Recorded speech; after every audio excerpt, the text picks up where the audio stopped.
이렇게 재료가 있는 종목군들은 그래도 활발한 움직임을 띠고 있습니다. 대응 전략 알아보겠습니다. 신한금융투자의 신병재 부지점장 연결돼 있습니다. 안녕하세요. 네, 안녕하세요. 네, 오늘 활발한 쪽부터 조명해 보겠습니다. 첫 번째로 항공주입니다. 오늘 항공주 관련된 뉴스가 상당히 많더라고요.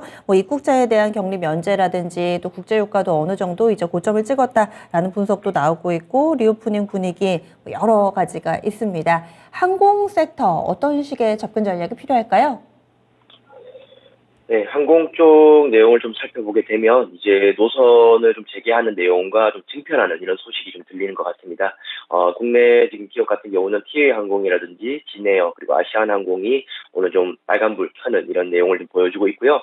지금 코로나 같은 경우는 다음 주가 정점이 되지 않을까라는 예측치도 좀 나오고 있는 상황입니다. 그렇게 된다라면은 거리두기가 이제는 대폭 완화되거나 아예 폐지가 되는 이런 얘기까지 지금 나오고 있는 상황이어서 항공주에는 지금 긍정적으로 작용을 하고 있다라고 보시면 될 것 같고요. 지금 아시아나항공 같은 경우는 일본 이런 주요 노선의 이런 운항 횟수까지도 증가시키고 있는 상황입니다. 일본 노선 같은 경우는 항공업계에서 알짜 노선이기 때문에 이것을 회복시킨다는 것은 좀 의미가 있다라고 보시면 될 것 같고요.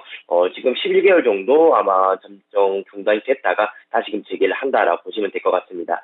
그래서 계속적으로 자가격리가 완화가 되는 이런 동향을 살펴보게 된다라면은 4월쯤부터는 지금과는 좀 달라진 항공업계의 모습을 볼 수 있지 않을까라고 보고 있고요. 그래서 각 항공사들은 신형 항공기 도입 속도에 지금 나서고 있는 상황입니다. 대한항공도 마찬가지고 KA항공도 중장기 거리가 가능한 이런 항공기를 구입을 하는 이런 내용까지 지금 이어지고 있는 상황입니다. 그래서 지금의 상황에서는 항공주는 트레이딩이 충분히 가능한 이런 영역이 있다라고 보시면 될 것 같고요. 오늘 대한항공도 마찬가지로 오늘 3% 가까이 상승을 하게 되면서 바닥을 좀 친 이런 모습을 좀 보여주는 것 같습니다. 하지만 항공주의 단점은 무엇이냐면 아마도 유가인데요. 유가가 비용으로 작용을 하게 된다라면은 현재 유가는 굉장히 좀 부담스러울 수 있는 그런 수치입니다. 그러다 보니까 상당히 조금 막혀 있는 이런 느낌을 받고 있어요. 그래서 유가가 어느 정도 안정화가 되고 거리두기 완화가 함께 오게 된다라면은 항공주는 과거의 이런 가격대까지 상승할 수 있지 않을까라고 생각하고 있고요.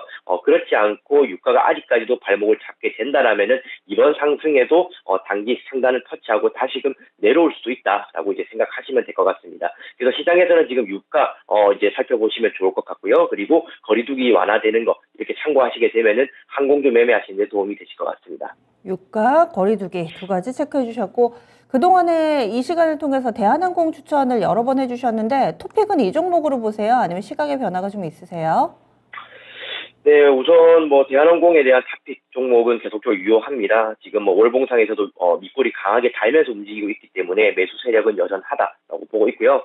하지만 말씀드렸던 것처럼 유가 때문에 발목을 잡는 이런 내용이 좀 생길 수 있을 것 같습니다. 그래서 지수 상단, 박스권 상단에 도달을 하게 된다라면은 어느 정도 매도나 차익 실현을 생각하시는 게 좋지 않을까라고 생각됩니다.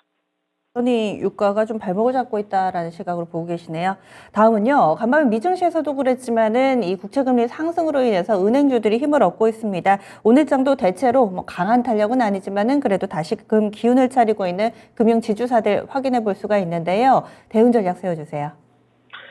네, 지금 15일과 16일 FOMC는 전 세계가 주목하고 있는 해외 일정입니다. 지금 아무래도 금리 인상에 대한 이런 내용 때문인데요. 금리 인상 같은 경우는 이제 확실화 된 상황이고 어느 정도 폭으로 진행이 되는지가 이제 주목이 되는 이런 내용입니다. 이번에 25bp 정도의 이런 베이비 스텝으로 인상이 되더라도 어쨌든 향후에 FOMC에서는 다시금 추가적인 인상이 더 나올 수가 있기 때문에 올해는 금리 인상의 해다라고 이제 보시면 될 것 같습니다. 그렇게 된다라면 금융주는 자연스러운 좀 수혜로 이어지게 되는데요. 그러다 보니까 이미 상승한 폭도 굉장히 좀 놀라운 정도의 이런 상승세입니다. 최근에 하락을 시작했음에도 불구하고 금융주는 좀 잘 버티는 이런 모습을 보여줬고요. 지금 KB금융과 하나금융지주, 제주은행 등 이제 최근에 차트 보시게 되면은 그런 내용을 좀 아실 수가 있을 것 같습니다. 조정은 이때 큰 폭의 하락은 없다라고 이제 보시면 될 것 같고요. 바닥을 어느 정도 잡아가는 이런 과정 중에 있는 것 같습니다. 금융주는 금리 인상뿐만 아니라 배당에 대한 메리트가 작용을 했기 때문에 작년 연말에 또 연말까지 좀 좋았던 이런 모습을 볼 수가 있었고요. 최근에는 지수 하락과 함께 단기 조정이 들어갔지만은 어쨌든 금리 인상을 수혜로 본다라고 한다면 금융주는 다시금 랠리를 할 수 있는 그런 상황이다라고 봐집니다. 그래서 25bp, 50bp 이런 것도 중요할 수 있겠지만 어쨌든 금리 인상에 대한 것은 연말까지 이어질 수 있다라고 생각하시면 될 것 같고 지금의 조정은 매수로 활용하시는 게 좋을 것 같습니다. 네, 알겠습니다. 그리고 마지막으로요, 오늘 엔터주들은 여전히 강한 움직임을 나타내고 있습니다. SM, JYP, 그리고 또 YG엔터까지 대체로 지난해 하반기에 기록했던 직전 고점 부근까지 가 있는 상황입니다. 하이브는 다른 이 엔터 섹터의 대비로는 탄력이 좀 덜하네요. 이런 차이는 어디에서 오는지도 좀 궁금하고요. SM은 워낙에 개별적으로 또 인수합병 재료도 안고 있기 때문에 엔터 섹터를 바라보는 시각 어떠신지 궁금합니다. 네, 엔터 섹터는 결국엔 리오프닝의 하나의 섹터다라고 이제 보시면 될 것 같습니다. 이제는 뭐 오프라인 콘서트가 실제적으로 열리고 있는 상황이고요. 지금은 약간의 이런 테스트 삼아서 콘서트가 열리고 있다라면은 하반기 정도에는 본격적으로 그 시장이 열릴 것이다라고 보고 있습니다. 지금 이제 티켓 파워를 좀 보유한 아티스트들이 본격적으로 이제는 컴백을 하고 있는 이런 시즌이기 때문에 대형 3사들 SM과 YG 그리고 JYP가 좋은 모습을 보여주고 있는 상황이고요. 어쨌든 대형사 위주로 이제 움직이고 있는 것 같습니다. 방금 앵커님께서 말씀하신 것처럼 SM 같은 경우는 카카오와 관련된 이런 외부 변수가 이런 도사리고 있는 이런 상황이고요. 하이브 같은 경우는 그 상대적으로 봤을 때 조금은 더딘 모습 이제 보여주고 있습니다. 아무래도 상장한 이후에 줄곧 오름세만 겪다가 지금은 조금은 물량 출회가 지금 나오고 있는 상황입니다. 시총은 지금 11조 정도에 움직이고 있는 상황인데요.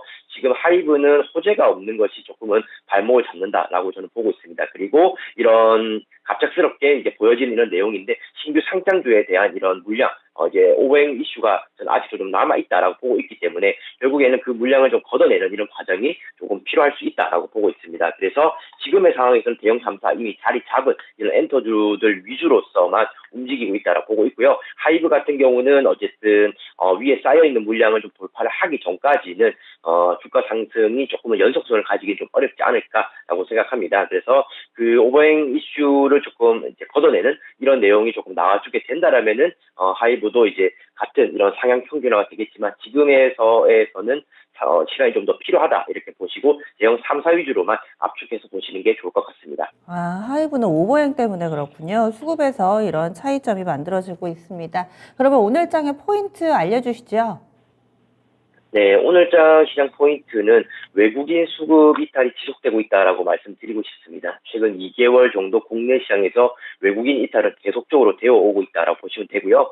삼성전자를 비롯해서 시가 쪽의 상위 종목에서 이탈이 나오고 있습니다. 과거 같은 경우는 이 정도의 외국인 이탈은 나오기가 어려웠었어요. 왜냐하면 이런 물량을 받아주는 주체가 없었기 때문에 그렇게 봤는데 최근에 같은 경우는 아시다시피 개인의 유동성이 어마어마해졌습니다. 외국인의 매도를 다 받아낼 수 있는 이런 수급이 이제 개인에서 나오기 시작을 했기 때문에 외국인이 매도를 하면 할수록 개인이 계속적으로 받아내는 이런 양상이 지금 연출이 되었고요. 그러다 보니까 주식 이런 시장 같은 경우는 계속적으로 상당히 막혀있는 이런 상황 연출이 되는 것 같습니다. 어떻게 보면 예전에는 개인 유동성이 많아진 것에 대해서 호재로서 작용을 했다라면은 지금의 상황에서는 외국인이 팔 수 있는 이런 구간을 만들어줬다는 것 때문에 수급 쪽으로는 오히려 안 좋아지는 이런 내용 같고요. 하지만 지금 시장에서 바라보는 것은 FOMC와 결국에는 러시아와 우크라이나 이런 변수입니다. 이런 것들이 어느 정도 해소가 된다라면은 좀 이탈했던 외국인 수급들도 다시금 유입될 가능성이 있기 때문에 지금 구간에서는 수급적인 부분도 체크를 하시게 된다라면은 단기 트레이딩에도 도움이 되실 것 같습니다. 그리고 어제 오늘 추천주가 없잖아요. 뭔가 좀 이유가 있으실 것 같아요. 그동안은 꾸준히 종목을 소개를 해주셨는데 지금은 종목을 살 때가 아니라고 판단을 하신 건지 그 이유가 좀 궁금합니다. 네, 제 개인적으로는 이번 예. 주도 그렇고 이번 주가 아마 분수령이 될 것이라고 어제 말씀을 좀 드렸습니다. 계속적으로 추천 종목을 드리긴 했으나 사실은 추천을 하면서도 조금은 좀 안타까운 부분이 좀 있었고요. 아무래도 개별 종목의 이런 강세가 전체적인 시장을 이겨내긴 좀 어렵다라고 판단을 좀 하게 되었습니다. 그래서 이번 주는 대외 변수가 너무 많은 이런 상황이기 때문에 굳이 추천 종목을 제시하지 않았다라고 보시면 될 것 같고요. 현재 우리나라 시장에서는 주도 업종은 없다라고 저는 보고 있습니다. 테마성으로 그 그때그때 움직이는 섹터는 있을지라도 연속성을 가지면서 주도를 해 나갈 수 있는 이런 기업은 아직은 발견하기는 어렵다라고 보고 있고요. 아무리 실적이 좋고 재료가 있다고 하더라도 현재는 상당히 막혀있는 상황이기 때문에 이런 구간에서 추천 종목으로 대응을 하시기보다는 저는 뭐 관망세라든지 현금을 조금 비축하시면서 이번 주 분수령이 지나가는 것을 기다리는 게 더 합당하다고 생각하고 있습니다. 맞아요. 뭔가 이유가 있으시니까 부지점장님이 이렇게 진행을 하고 계시는 것 같아서 궁금해서 한번 질문 드렸어요. 고맙습니다. 네, 감사합니다. 네. 추천주가 없을 때도 그만한 이유와 판단이 있습니다. 지금은 딱히 주도주가 없다. 그리고 시장 분위기를 이겨낼 만한 강한 종목을 찾기가 어렵다라는 판단 속에서 이렇게 시장 전반적인 분위기와 또 특징적인 종목군들 포인트까지만 잡아드렸습니다. 또 시장 분위기 살아나게 되면은 종목 추천 이 시간에도 나올 테니까요. 계속해서 함께 해주세요. 지금까지 신한금융투자의 신병재 부지점장과 함께했습니다.